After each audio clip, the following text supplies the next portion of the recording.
प्रतिपक्ष ऑलरेडी विधानसभा के सदस्य हैं सर। हाँ, अरे पिता प्रतिप अरे अभी तो आप देखते जाइए, अभी तो देखते जाइए, अभी तो ऊंट बैठा थोड़ी है, कब कौन छोड़ के, अभी तो कहाँ करवट बदलेगा, अभी देखो अभी कहाँ बैठेंगे, कहाँ ये सीट लड़ेंगे। आप चैलेंज करके बोलते हैं कि आप नहीं लड़ेंगे। वो 2013 के कैंपेन में आपने कहा 100 स्मार्ट सिटी देंगे, 2022 तक किसान की आय दुगनी करेंगे।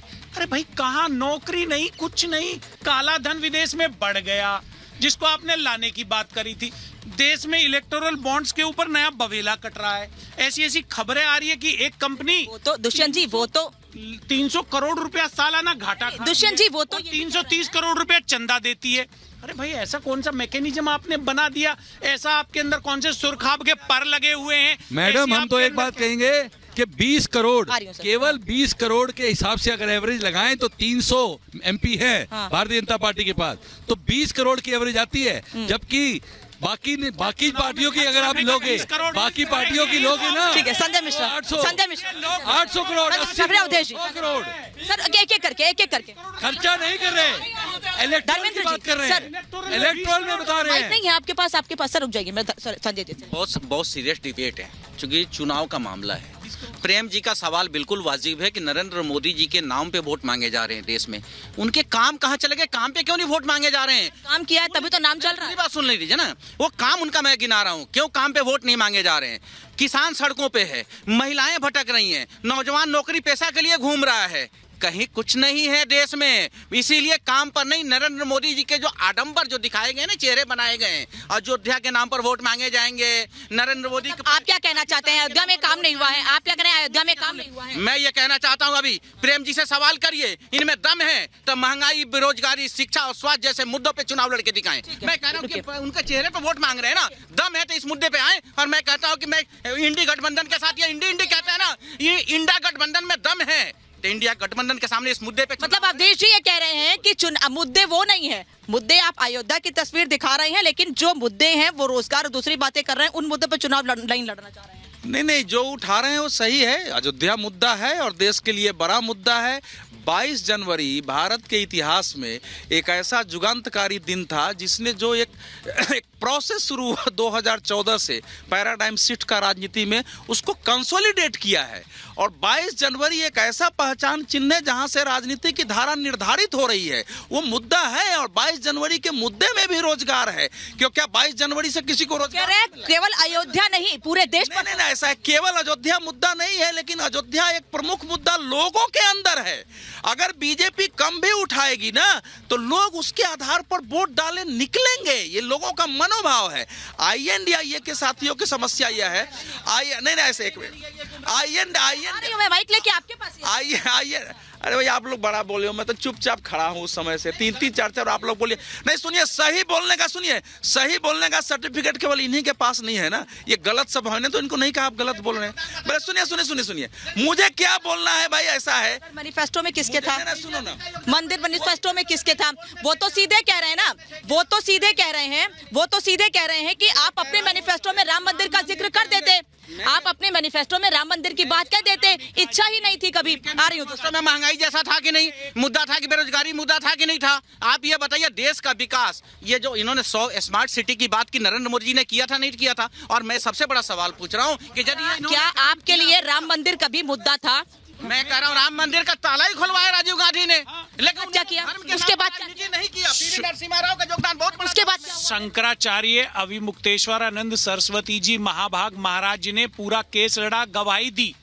उनकी वजह से, मतलब उनकी वजह से या उनके योगदान की वजह से, उनके द्वारा प्रस्तुत साक्ष्यों के आधार पे ये सनातन धर्मियों को ये स्थान प्राप्त हुआ, जिसे हम राम जन्मभूमि के रूप में भव्य मंदिर बना के पूज रहे हैं, गर्व कर रहे हैं। उनको आमंत्रण तक नहीं दिया।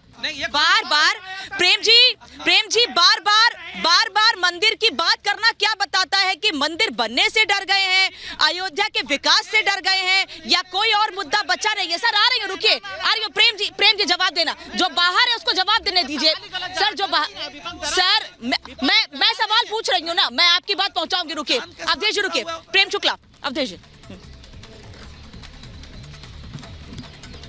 देखिए, ये अयोध्या के 22 जनवरी प्रेम जी, की आवाज आ रही है? अयोध्या में भव्य दिव्य राम मंदिर बनने के बाद बाबरवादियों की दशा खराब है।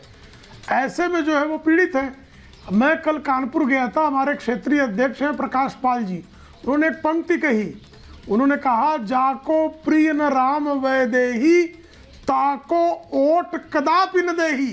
तो जनता ने तय कर लिया है कि जो राम और वैदेही का द्रोह करने वाले लोग हैं उनको वोट नहीं देना है, इसलिए राम का नाम लेने पर ये पीड़ित हैं।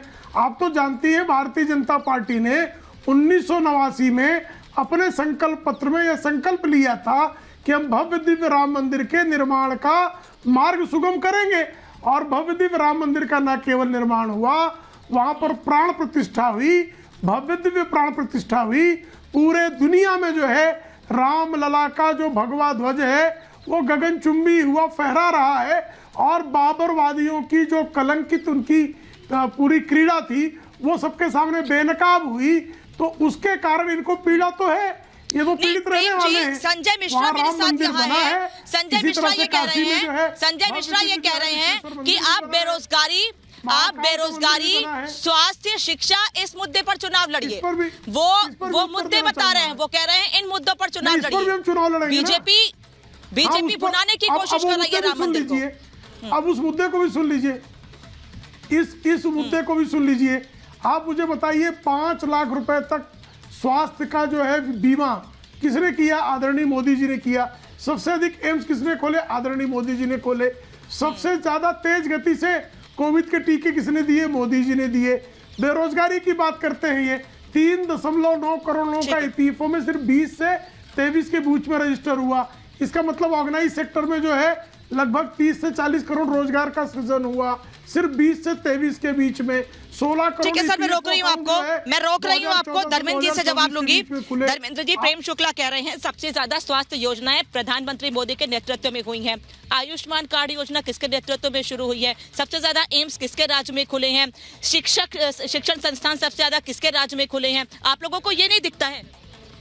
प्रेम शुक्ला जी को शायद ये नहीं पता है कि जो उनकी स्वास्थ्य योजनाएं हैं, आयुष्मान, एक मोबाइल नंबर पर 9 लाख लोगों का इलाज कर सकते हैं भारतीय जनता पार्टी के नेता, भारतीय जनता पार्टी के बड़े प्रधानमंत्री जी। इतना बड़ा घोटाला पूरे देश नहीं, दुनिया में नहीं हुआ होगा जब एक मोबाइल नंबर पर 9 लाख लोगों का इलाज हो जाए। ये इनके आयुष्मान की कार्ड की हकीकत है।